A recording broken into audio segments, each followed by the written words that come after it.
That's right, ladies. An exciting announcement for the Iowa football team on their upcoming season. A long-awaited face-off against the Michigan Wolverines for the first time under now head coach Jim Harbaugh. This game was also announced that it will be played under the lights. The game will be played here at Kinnick in primetime as one of Iowa's few night games of the year. Now, the Hawkeyes are looking to bounce back after having two night games last year. The game will be broadcasted live as well on either ESPN, ABC, or ESPN2. The game will take place on Saturday, November 12th, and there will be a blackout game.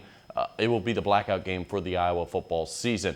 Taking things back to current Iowa sports, the Iowa men's tennis team took to the court this past weekend at the Big Ten tournament quarterfinals up at the University of Minnesota. There, the 73rd ranked Iowa team faced the 24th ranked Michigan team, who took the win over the Hawks 4-1.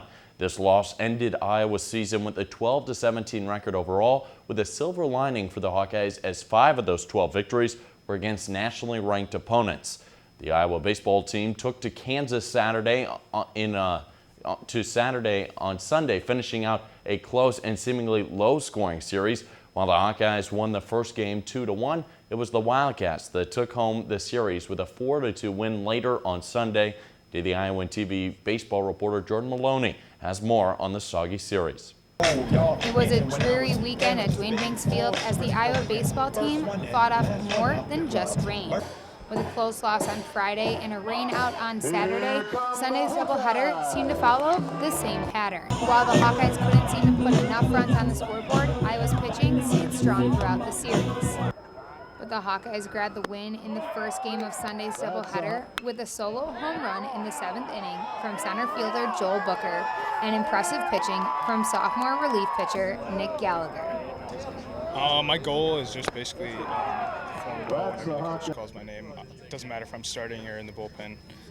Just try to do as best I can and try to limit free bases and just pound the zone. Gallagher pitched 7 innings in relief, allowing only 2 hits, 0 runs, striking out 5, walking 0, and at one point retiring 13 straight Wildcats. Change speeds and pitched well, so tip your hat to him. But we had, some at bats that weren't very good in key situation by our best guys, and you get beat when that happens. And as was the story for the Hawkeyes this series, they were less than efficient at bat with runners in scoring position.